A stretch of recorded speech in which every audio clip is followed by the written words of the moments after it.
oath or an affirmation at the beginning of their term of office and declared to undertake the duties of the office of councillor in the best interests of the people of the Broken Hill local government area and the city of Broken Hill, and that they will faithfully and impartially carry out the functions, powers, authorities and discretions vested in them under the Local Government Act 1993 or any other act to the best of their ability and judgment. This council meeting is being live streamed via YouTube and recorded and published online via council's website. To those present in the meeting today, by participating in this public meeting, you are consenting to your image, voice and comments being recorded and published. The Mayor and or the General Manager have the authority to pause the live stream if comments or debate are considered defamatory or otherwise inappropriate for publishing. Participants are advised that they may be subject to legal action if they engage in unlawful behaviour or commentary. Call for apologies. We have one apology, Councillor Page. No other apology. His leave of absence. Could we have a mover for the apologies to be accepted? Move Deputy Mayor Hickey, seconded Councillor Chandler. All those in favour? Carried unanimously. Leave of absence. We have one leave of absence application from Councillor Gallagher submitted for this meeting, prescribed by Council's Code of Meeting Practice. Reason is in hospital for operation. Can we have a move of that? Move Councillor Jewett, seconded Deputy Mayor Hickey. All those in favour? Carried unanimously. Thank you. Call for Councillor Boland for the prayer. Thank you, Mayor Kennedy. Almighty God, we ask you to invoke your blessing upon this council, direct and prosper our deliberations to the advancement and true welfare of the people of the council area, our state and Australia. Amen. Thank you, Councillor Allgate. Councillor Jewett. Thank you, Mayor Kennedy. We acknowledge the traditional owners of the land upon which we meet today, the land of the Willikali people, and pay our respects to their elders, past, present and emerging. Thank you, Councillor Jewett. Councillor Allgate. We take time to reflect, remember and honour the over 800 miners that lost their lives and those that were crippled or maimed on the line of load. We thank the brave miners and their wives who were part of the 1919-1920 strike that lasted over 500 days and delivered a 35-hour working week. Mining is our past and our future. Thank you, Councillor Allgate.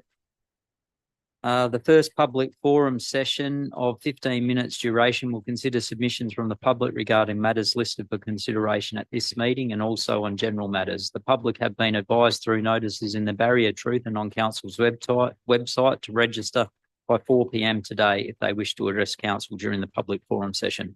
Members of the public who have registered to address Council will be given preference, and then if time permits, anyone else present in the public gallery may address Council. Speakers are allocated 2 minutes to address Council.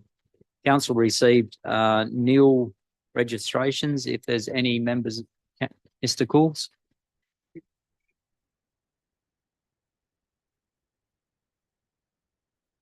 Oh, it's on. There you go. Yes, I have one question, but there's possibly three parts to it, if I may put it to Council, Mr. Mayor. I would like to inquire what, if any, progress has been made towards replacing the signs entering the city. Secondly, I'd like to know why council had to apply to government to replace a sign with a sign. To me, it sounds a bit loopy. And thirdly, are they going to be slightly relocated, because a whole lot of them are absolutely in the wrong spot. You've got to have those signs with light behind them, not hills or trees. Yes, I can answer those. The RTA, part of the RMS, is part of the DA process to make sure they approve it. As the one on the Wentworth Road isn't being relocated because it is in the best spot. So that was the reason that was chosen, because it wasn't to be relocated, where the others would be looking at potential relocation once they've done.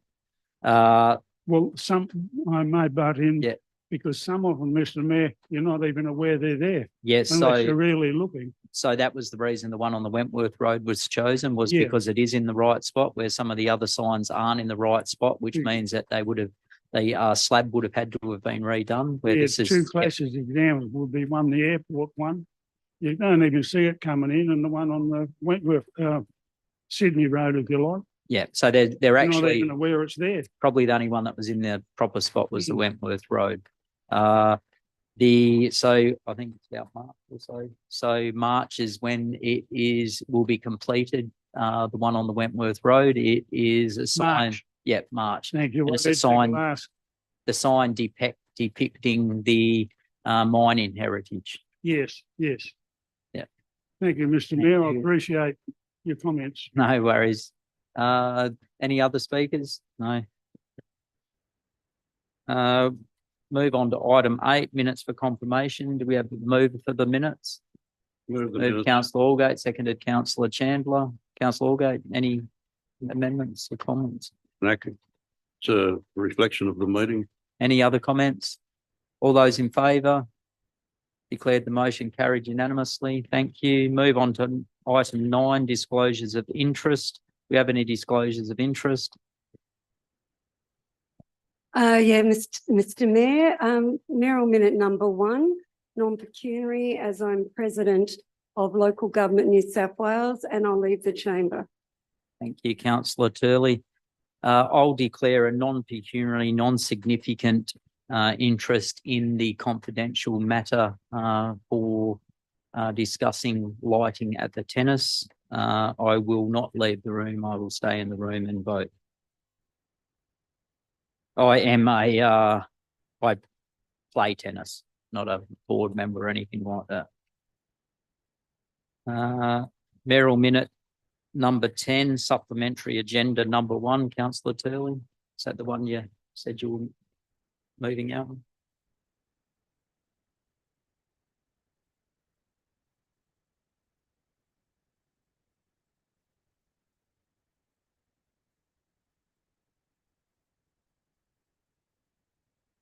So that the Merrill Minute number 124 dated January 25, 2024 be received. 2, that council receive and note the findings of the LG New South Wales cost shifting report for 21-22 financial year, that a copy of the cost shifting report be placed on council's website so that our community can access it. That council writes to the Premier, the New South Wales Treasurer and the New South Wales Minister for Local Government requesting that they urgently seek to address these costs through combination of regulatory reform and budgetary provision and appropriate funding. We've also just add the local member to that as well. We have a seconder for that. Seconded Councillor Chandler. As all councillors would be aware, cost shifting for local government has got out of control. On average, this represents an additional cost of $460.67 for every ratepayer across the state. That equates in the Broken Hill base of ratepayers to about $4.5 million. So that's $4.5 million we are not spending on services. It's $4.5 million we're not spending on roads, sporting facilities, parks, footpaths, etc. Some of the things that are just absolutely ridiculous that have been shifted on to council, and this was in one of the local government reports, was the Modern Slavery Act.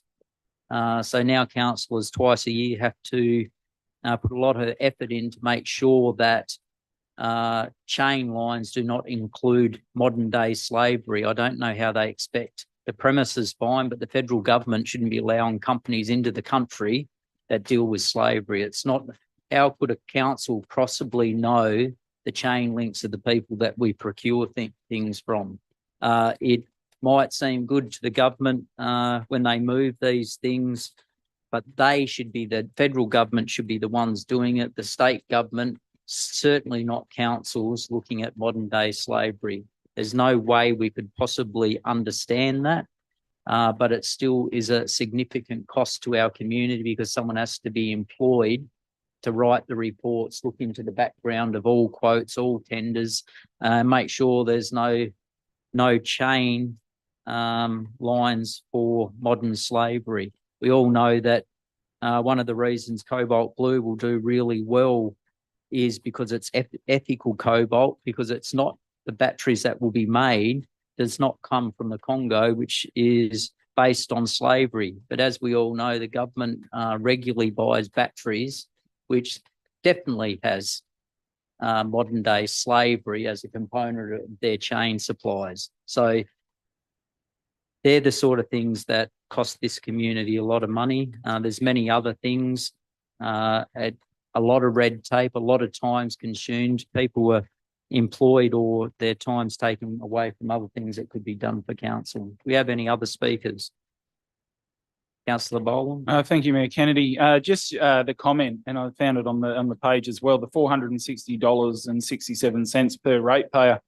It's really a sneaky way the state government can tax the citizens of the state further and then blame council instead of themselves for their own ridiculous wasting of money at a state and federal level. It's just ridiculous. And then your comments about the Modern Slavery Act, I'm not sure what council would have the skill set to be looking into that, and really that should be coming from the federal government and through our ASIO network, because ultimately companies aren't going to be up front and saying we use slave labour when tendering for jobs. So really that's well above everybody's scale in probably local and state level as well. So it is ridiculous, and it's seems to be a little sneaky tax that the state government is collecting from every ratepayer across the state.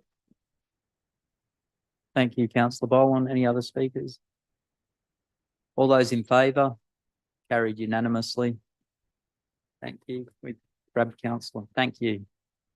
Mr. Howard.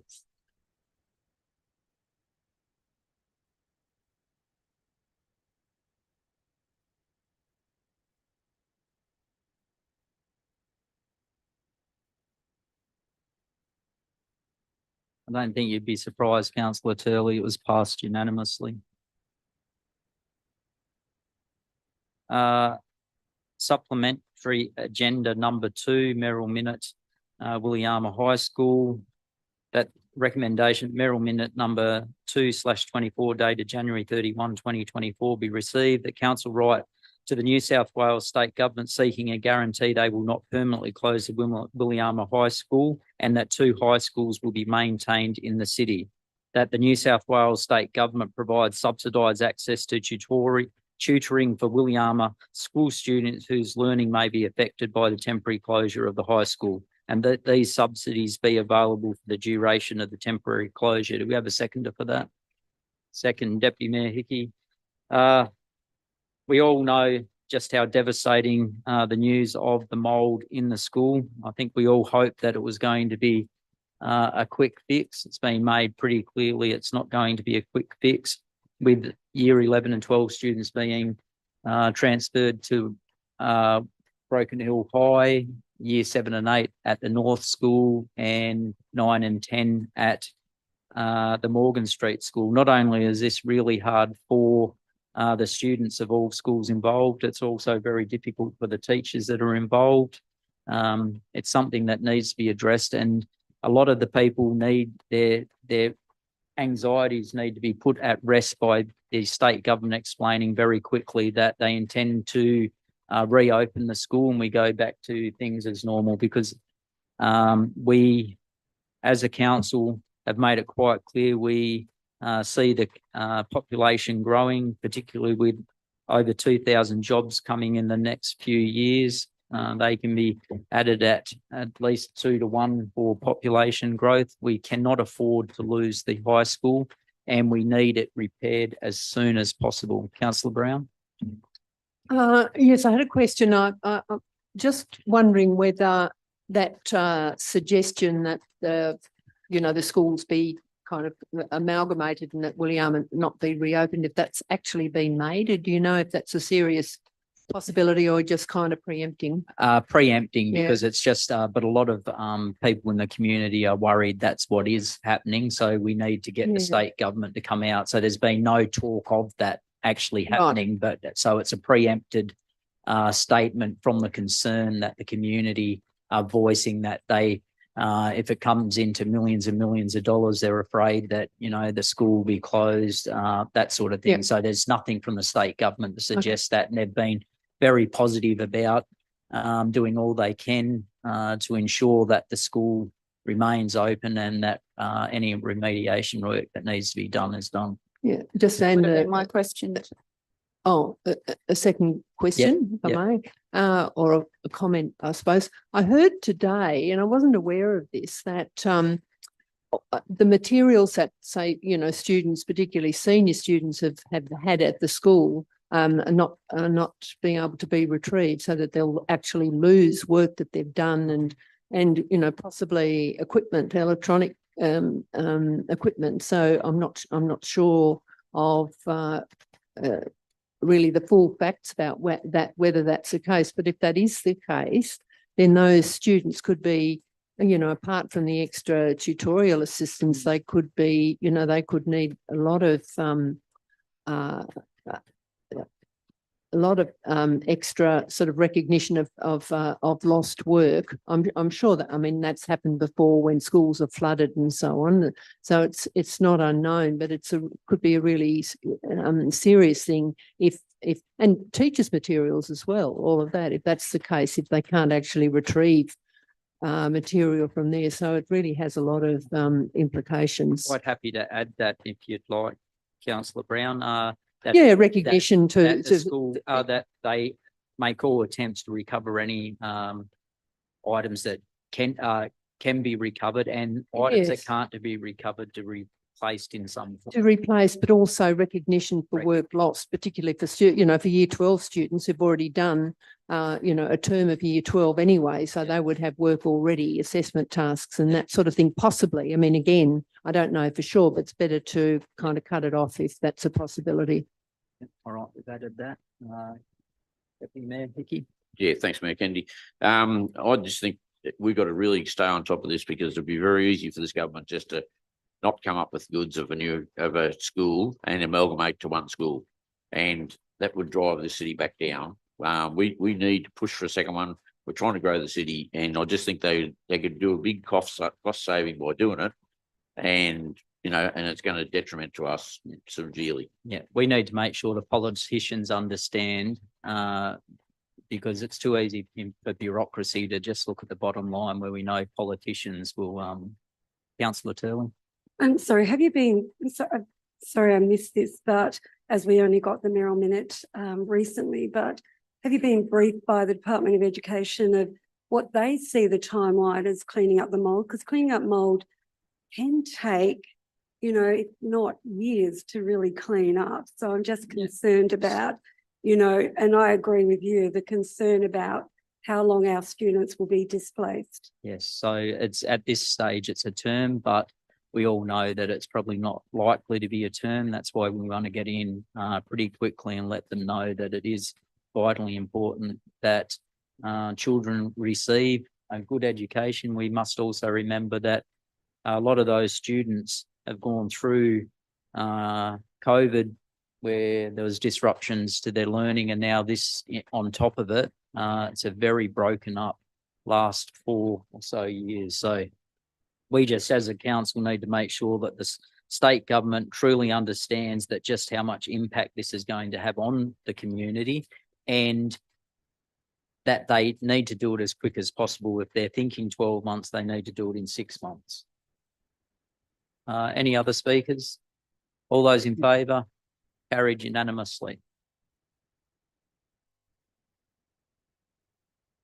Notice of motion nil, rescission motion nil, reports from delegates nil, committee reports nil. We move on to item number 15, reports. Item number 1 is correspondence resources to regions. Do we have a mover for that? Move that Councillor way. Allgate, seconded. Councillor Jewett. Councillor Allgate. Thanks, Mr. Mayor. I think the report spells out our concerns. The correspondence from the council certainly spells out our concerns. I don't know that the minister has given much consideration to our concerns at all. I mean, it's all right to say that to ensure funds from the $350 million Regional Development Trust and the $250 million working regions fund are distributed to regions where they are needed most. That's pie in the sky. We all know that the government will give the money where the votes are. It's as simple as that. We're going to miss out. We just recently talking about the cost per person, the cost shifting the government has employed over the years. And now it's the grants. We rely heavily on the grants. Without the grants, the council won't operate. We're in a situation where we're so dependent on grant funding that any reduction in grants means could mean a reduction in services. And I think it's just disappointing, to say the least. Thank you, councillor Allgate. Any other councillor? Councillor Boland? Thank you, Mayor Kennedy. I referred to Roy Butler MP, independent member for Barwon's letter, what you can read of it. It's got some very interesting formatting happening there. He may have been excited to be writing one last letter before. I know it was after Christmas, so I'm not sure what happened there.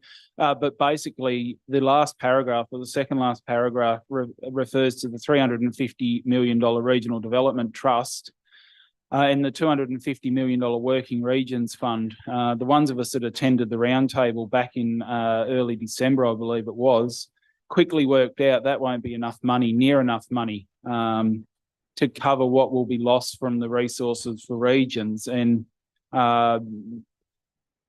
Butler seemed to be referring to that a fair bit and saying this is a better outcome, and it'll take the money for votes basically off the table. But I've still failed to see how $350 million Regional Development Fund will even go close to what regional regional New South Wales needs. It's just ridiculous. And communities like Broken Hill that we hope to grow, which are growing, will miss out. And we need development out here. If they want to get people out of Sydney and get them to the regions, well, we need grant funding to make our communities even better places to live and make sure we can grow for the future. And $350 million is not even going to come close. Look, we were part of the royalties program. We produced the ores and other minerals that the state government receive royalties from. As we know, our roads are damaged by mining infrastructure. We have lead issues in the city. We have firings every day. We have illness caused from lead issues and other mining issues. We did receive $4.5 million last year, $3 million the year before. So over the period, that's $3.75 million on average per year we're receiving. To put it in perspective, the $350 million planned is divided up by 450 local communities. That works out about $800,000 each. So just on average, even if we get $4 million one year, it means the other years we get nothing, because on average, you'd expect all communities to get a similar amount of money. So we're now looking at, on average, $800,000 a year as opposed to $3.75 million. What they've done is they've taken money off the mining communities who contribute a lot of revenue to the state government. Over the years, the Broken Hill area has contributed probably more than any other area in the state or the country. We deserve that money. This is not about vote sharing or gerrymandering of money or whatever, or pork barreling. This is about giving back to the communities that put into the state revenue back what they produce. We, as a community, lose roughly $3 million a year because of this program. And the minister needs to understand this. She said she understood it when we spoke personally to her, but the correspondence does not represent what we were told in person. In person, we're told that the mining communities will continue to be looked after. That is not what's going to happen, because what's put on paper is what counts. So lots of admiration for our local member, Roy Butler, but on this issue, he is completely wrong. It will cost the Broken Hill community $3 million per year, and every other mining community that's relying on those resources for regions a similar amount of money. So the state government and our local member need to put something in there that protects the money that we've become reliant on, that is used when we have our troughs in the mining. We're about to potentially lose several hundred or a couple of hundred employees at one of our mines. These are the reasons that we have this resources for regions. So when we do lose a mining community and people or a mine closes, we don't lose those people from the community. And that's what happens when you don't have that. The other regional areas don't have the threat of a mine closure. They'll continue to go along. They may lose population, gain population, but they don't lose population or lose jobs as significant like that. So I do hope that the government does change their mind. All those in favour? Carried unanimously. Thank you. Number 2, correspondent Southern Cross Austereo Spencer Golf Nightly News. Item number 2. I have a mover for that. Moved Councillor Allgate, seconded Deputy Mayor Hickey. Councillor Allgate. I actually seconded Oh, Councillor Bollins, but it's just another disappointing response. It looks like there's no responsibility or no regulation in terms of the various acts to make them include Broken Hill in the nightly news. But you know, you'd think given that all the advertising that Broken Hill does goes that way, as well as you know, we're an important part of what is South Australia in terms of our location. And it's just disappointing that we seem to be running into a brick wall everywhere we go. Yes, what was disappointing is that it is mandatory on the East Coast to provide regional news. It's not out here. What was pleasing in the correspondence, though, was that it did say that they were looking at incentives to provide that, and perhaps we need to further contact the minister to see what incentives are available that we can pass on to Austereo to see if they are interested in restarting that news service. So there is a little bit of a silver lining, and perhaps we need to follow it. Councillor Brown. Yes, I think last year, given that we've got a motion about report about the National General Assembly, I think last year we did have a motion about this. Maybe we can have a more developed motion this year relating to that, because I think it is important. I agree with you. I thought it was quite a good response. It was, you know, had a lot of quite useful detail in it, and it does seem as if they're doing something, you know, given that this is a private company that they're dealing with. So, you know, maybe, you know, I could, perhaps this is something that we can work up to a decent sort of motion. I mean, it's not just going to, I know that these motions have general application, but this would certainly, we wouldn't be the only regional area in that position. No, especially within the correspondence, Councillor Brown, it says that it is compulsory over on the East Coast, but it's not compulsory everywhere else. Perhaps it could be put around that lines that all regional communities are affected, and needs to be a policy of the national government. Also maybe to country mayors. I don't know whether that's a possibility there as well. So can we do that? Yeah, next. Any other speakers? All those in favour? Carried unanimously. Item number 3, establishment of a parliamentary inquiry into crime in regional rural and remote New South Wales. We have a mover for that. Moved Deputy Mayor Hickey, seconded Councillor Jewett.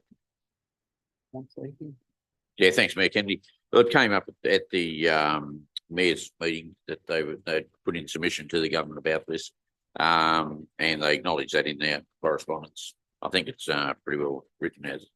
I think that's written.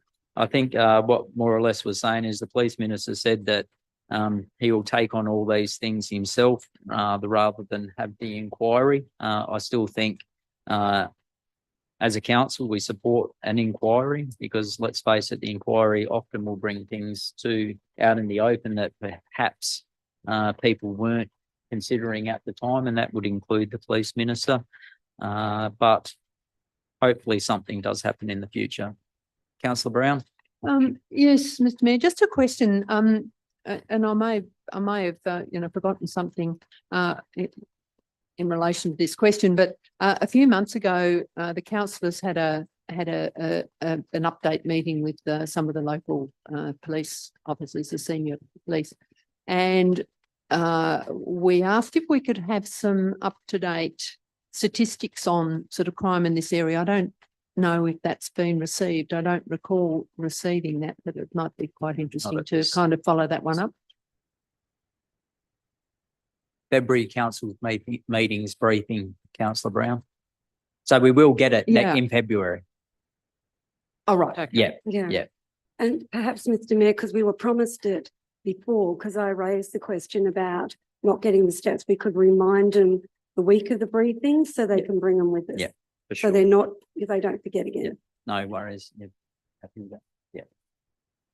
Yeah. All those in favour? Carried unanimously. Item number 4 is council attendance at the New South Wales Australian Local Government Women's Association Conference. We have a mover for that. Is there councillors? There was no actual women councillors at our last meeting, so we thought we'd hold it over. Councillor Brown, you happy to go to that? Move that or?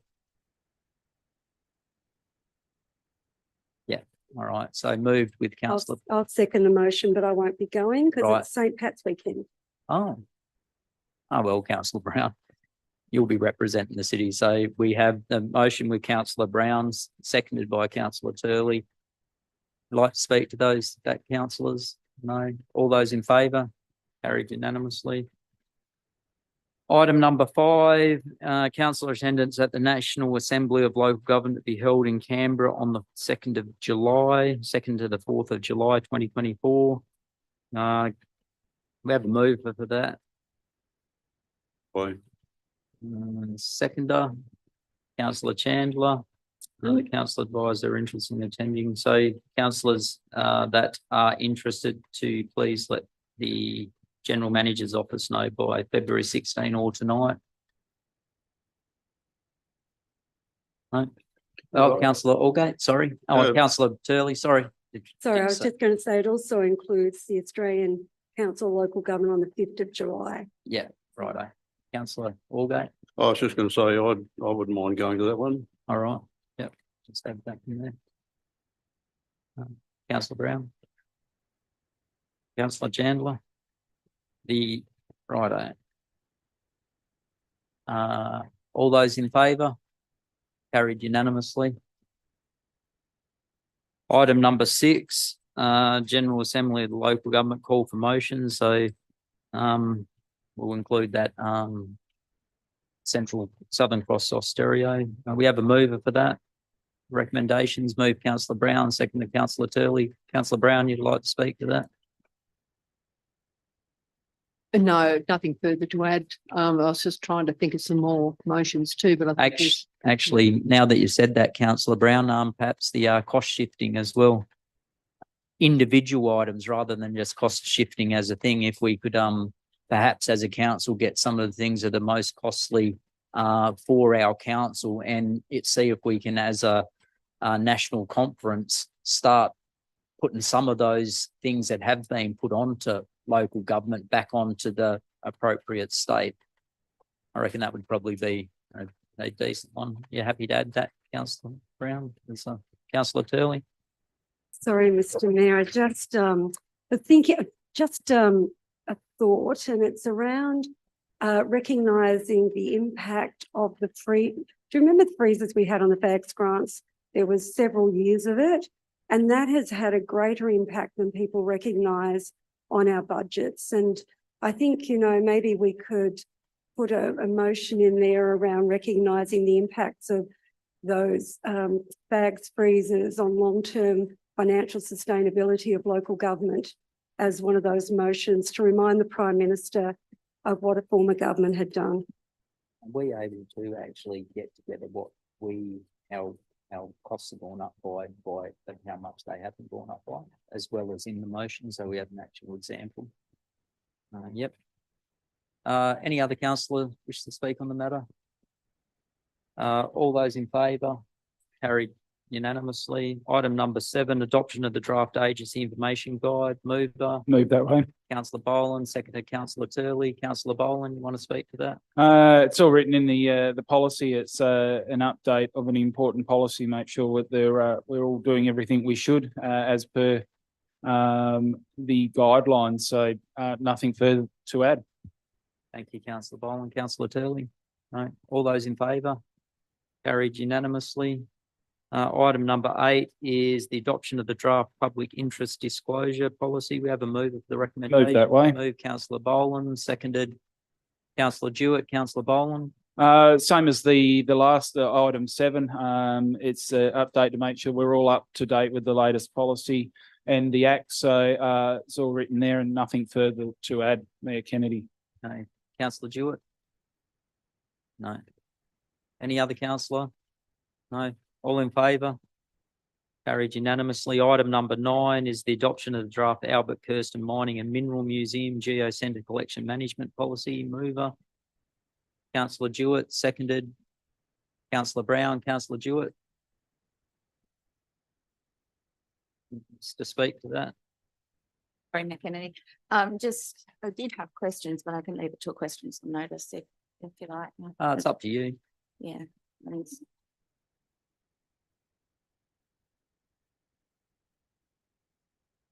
Yeah, no, sorry. No, we'll wait. No, that's all right. We'll wait till then. Well, I suppose what's important with that policy is it's to ensure that our collection is actually well managed, to make sure that the perception of transparency is there, not only the perception, but the reality of transparency. People have always been concerned when it comes to minerals or even art collections that the people in charge are looking after the collections themselves. So this policy goes to ensuring that happens. All those in favour? Carried unanimously. Item number 10 is the investment report for December. Move that way. Councillor Boland, seconded. Councillor Allgate. Councillor Boland? All written in there. The inflation figures come out today at 4.1%, lower than what the RBA expected, which should mean that we won't be getting an interest rate rise when they meet shortly, and it may be no more in this cycle.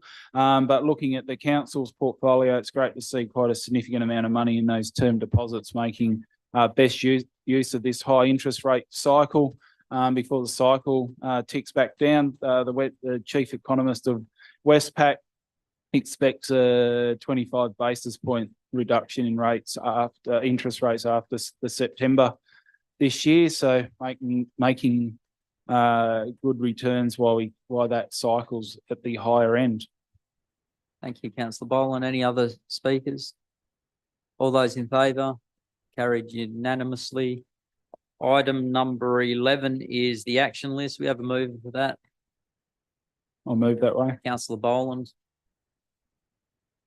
Seconded. Councillor Chandler. Councillor Boland? Just going off Councillor Gallagher, he always likes the colours. There's a bit of amber there, but lots of green. So looking good. I didn't quite get my education from Councillor Gallagher before he went down for his operation, but I hope I've looked after his list all right for him. Good job. All those in favour? Sorry. I have Oh, a sorry, councillor question. Turley. And perhaps the general manager might be able to point us in the right direction. There's a question that Councillor Brown asked a couple of months ago about the water inquiry that Marianne Slattery had done. And there's some questions about the status of water at Menindee Lakes, but I'm just having trouble to see what the update of that is. And if the general manager can put us in the right direction. Thank you. Through you, Mr. Mayor. I think, was that relating to the question notice and it was circulated to councillors, Mr. Slattery's report via email just prior to Christmas? It was sent via email to us, Yes. not through a report in the council business paper. No, it was a question on notice. What the question was to have a report. Yeah. Thank you, General Manager. We move on to item number 16, questions taken on notice from the previous council meeting. That was just needed to be moved, Mayor Kennedy. That list wasn't moved. Oh, sorry, it wasn't voted on. All those in favour? Carried unanimously. Item number 16, questions taken on notice for the last council meeting. We have a mover for that. I'll move that way. Seconded. Councillor Boland, like to speak to that? Everything's there. Mayor Kennedy, I've got no further comment on the questions on notice from the last meeting. Any other councillors? One thing that is of significant importance was the question taken on notice about the sale of Shorty O'Neill Village. The General Manager took a question on notice from the Mayor regarding the relevant provision under the Local Government Act 1993 in the reports matters to the Office of Local Government. It's quite clear that there was a significant breach in Council under the Local Government Act 19 Part 3 Delegations Functions Section 3.5. General powers of council to delegate. A council may by resolution delegate to the General Manager or any other person or body, not including another employer of council, any of the functions of council under this or any other act other than the following. H, the compulsory acquisition, purchase, sale, exchange or surrender of any and or other property, but not including the sale of items of plant and equipment.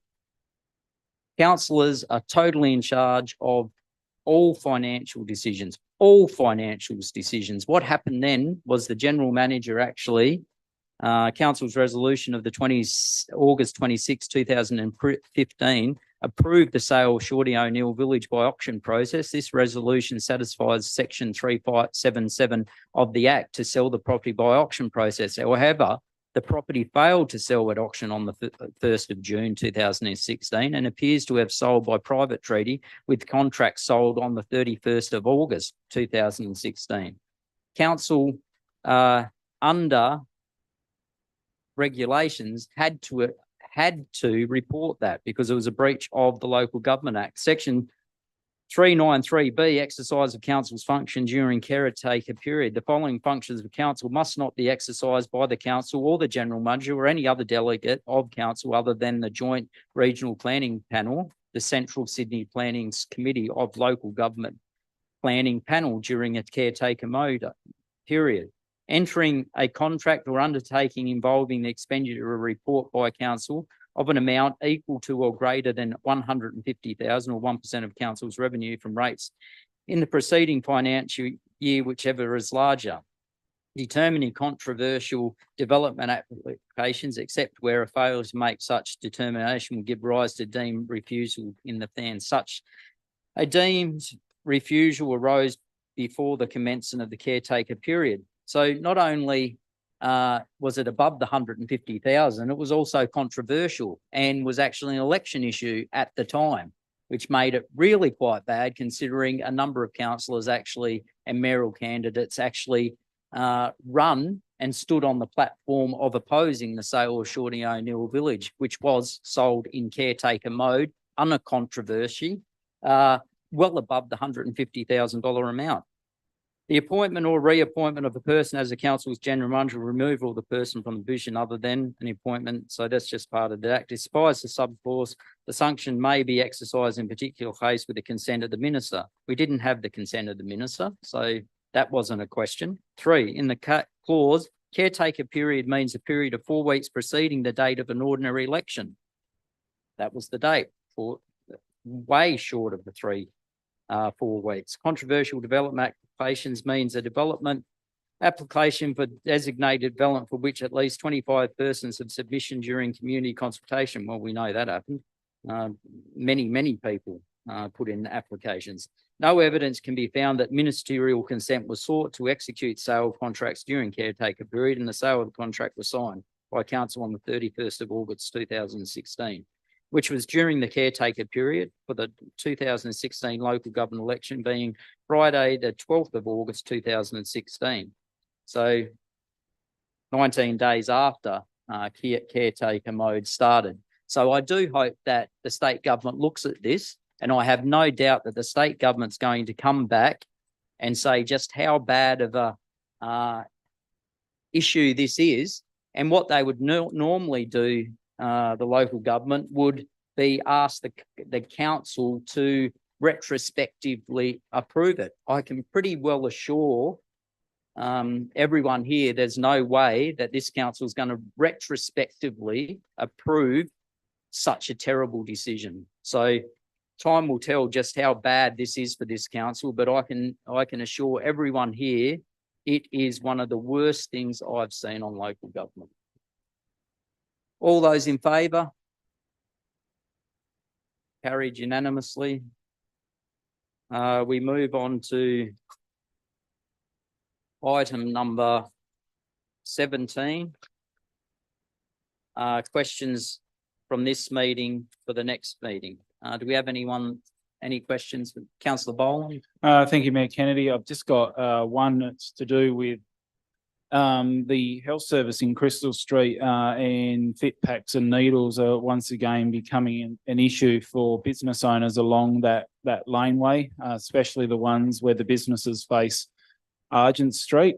Some of the businesses along there have put fences up. Some haven't got the ability or the funds to do so. It's been tough trading conditions, and they're having several problems. And the needles are coming back around again. And I certainly know Deputy Mayor Hickey has personally gone down and inspected some of the sites where the needles have been located. For example, we had one unfortunate person who has got a drug addiction that was sleeping on the footpath in Crystal Street and using a fit pack full of needles as a pillow. I'm not sure if that's looking after the people that need it the most in our community. And as I said last time, getting a fit pack from a dark laneway at 3 a.m. is no way to help people that have unfortunately developed an addiction to drugs. These people need to be helped and everything done to help them. And obviously we've spoken about drug rehabilitation prior as well, but it all seems to have gone nowhere, unfortunately, with the state government. And the issue, I don't think it went away, but it's certainly starting to raise its head again. And I've found fit packs or seen them as far away as around Sturt Park, Glen Street, around Foodland, and in Oxide Street. So it's certainly becoming an issue again that I'd like to see again addressed and a solution formed and more lobbying done to get a drug and alcohol rehabilitation centre out here in Broken Hill so we can help the people that unfortunately develop addictions to these awful substances. Thank you, Councillor Boland. Yes, the fences were also considered a safety risk as people had to get out of their cars to actually open the gates to enter their property. So that was one of the things that the people brought up with me, but I'll pass over to the General Manager if there's any update. Thank you, Mr. Mayor, through you. New South Wales Health, they did do a analysis on the situation and prepared a list of recommendations that were provided to New South Wales Health mid to 3/4 through late last year. We have requested an update on those recommendations and what has been carried out. So I'll follow that up again with New South Wales Health and be able to provide an update. Thanks, Mr. Mayor. Thank you, General Manager. Councillor. Yeah, thanks, Mr. Mayor. Just further to what Councillor Boland said, I actually went down to Door Kingston and Swift, and it wasn't for invitation about that. I had to go down and have a look at that building, and when I walked around the back, there was needles and things all over the place, and they just said they got sick of reporting it. They said, what else can we do? And they clean them up themselves whenever the government doesn't, when the health department doesn't. But it's so don't. It's just open needles there wherever I went. You know, and I was had to go up the stairs, and they were sitting up in the middle of the stairs. It's terrible. Terrible. Councillor Allgate. I was just wondering, for the next meeting, Mr. Mayor, if we could have an update on the situation at the Broken Hill Police Station, what's actually happening with the police station itself and the land and property and buildings and whatever on that particular block. I had some questions raised to me this morning, which I thought I answered, only to find out that I was basically told I was wrong. Not completely. So I'd like to just have the full details so that I can get back to them. Yep. You happy to answer that, General Manager? Thanks, Mr. Mayor, through you. So we are still waiting for the Crown land management to be assigned to Broken Hill City Council for that. for that parcel of land. We're working through that process with Crown Lands at the moment. Basically, the holdup is that we're waiting for the heritage conservation report to be provided on the old police station, so that council understands what it is actually getting prior to being assigned. That being said, Crown Lands is aware of the timeframe of construction to commence in late March, early April, and are working towards that. So everything's ready to go in regards to the assigning of the Crown Land Management, but they do have to do everything at the same time. So basically, at the same time, police relinquish their management of the site. Crown Land appoint Broken Hill City Council manager of the site at the same time, so it can be gazetted, move through the process. So it will occur. It's just a matter of making sure that we receive the reports that we require for the management of the site. Thanks, Mr. Mayor. Just on that, the land that's behind the police station, that was suggested was going to be part of the car park. Ultimately, that land is you're fairly confident that will be available, right? And the property that fronts Beryl Street. Yeah, so the car park behind the police station, Yeah. that will be a part of it. We are working through Crown Lands with the native title holders being Barkindji for some portions of that land, and the part that is up for debate at the moment is the old police cottage, but the main police station and the car park where the demountables are for the car park will certainly be part of the Crown Land that is assigned to council for the management. Just to allay any fears, Crown Lands, as the owner of the site, have signed off on the development application for council to build the new library inclusive of the car park. So it will go ahead with Crown Lands consent. Thanks, Right. Mr. Mayor. Thank you. Thank you. That's Thank you. good to Thank you. hear. That'd be good to hear for the people that are interested in using the police station for a museum. Councillor Turley. Thank you, Mr. Mayor. So just if we could in the future have an update on what the status is for the proposed drug rehabilitation centre for Broken Hill with Joni Sanderson and the Public Primary Health Network or Western Primary Health Network. I haven't seen an update recently, and I think that would be of interest not only to the councillors but to the community. Thank you, Councillor Turley. When can we have that update? Next meeting. Thank you, Councillor Turley. Councillor Jewett. Yeah, I just have a question, just in regards to the Albert Kirsten Geo Centre, more so through members of the community and especially the family, just with the signage that came down. It's come down some time ago, and yeah, just wanting an update on. I've seen a little bit that seems to be happening, but it's a lot of words and a lot of nonsense to me for just putting up a sign. Yeah, it's part of, important part of Broken Hill's history. It's important to the family. So any updates at all? Take that one on notice, but I'm sure the general manager will look into it anyway, just to make sure, because it's a really important asset of the community. And as you know, as a councillor, we've got the master plan going on there, so there'll be hopefully a lot of work done there anyway. But the sign, if there's a problem there, needs to be addressed pretty quick. Any other questions? No. Right, we move to item number 18, the public forum session. The second public forum session of 15 minutes will consider submissions from the public regarding matters that were considered by council at this meeting only. Speakers are allocated 2 minutes each to address council. Is there any speakers from the? No. We move on to item number 19, confidential matters. Can we have a mover to go into closed session?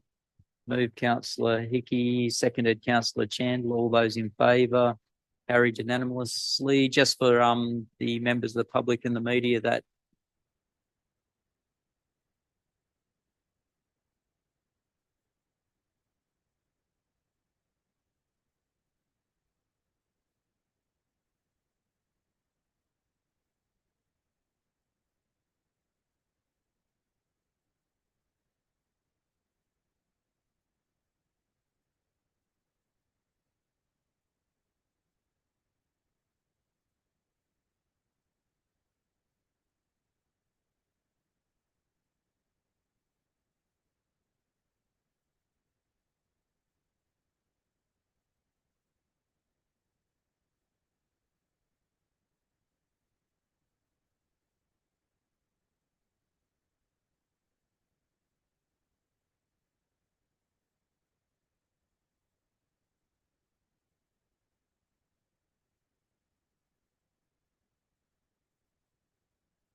Thank you. If someone could let the public know. Thanks, Cody.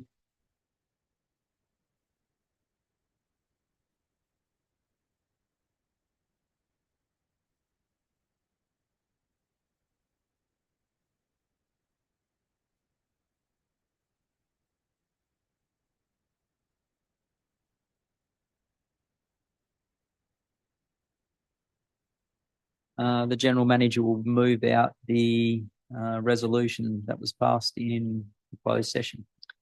Thanks, Mr. Mayor.